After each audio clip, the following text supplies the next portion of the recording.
Now this figure deals with switchboard clearances in accordance with 408.18 A and B.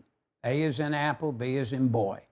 Figure 7-12 shows these requirements or illustrates them. Now notice the switchboard to the left is an open top switchboard. And sometimes, cables are dropped into this open top, and we'll see some of the rules of that also if you're going in to an open type gear as you see. But note if that's the case, you need at least a 3-foot clearance from combustible type sealants with that type of equipment.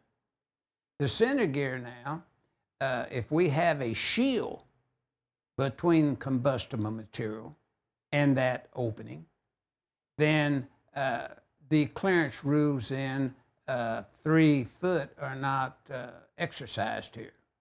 Now over to the right, you have a totally enclosed solid top. Then notice that there is no clearance rules at all.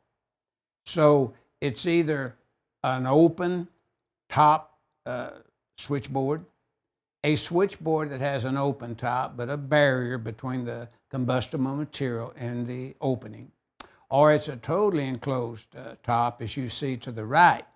And our figure 7-12 illustrates these switchboard clearances as you see in the illustration based upon 408.18 A as in apple and 18B as in boy.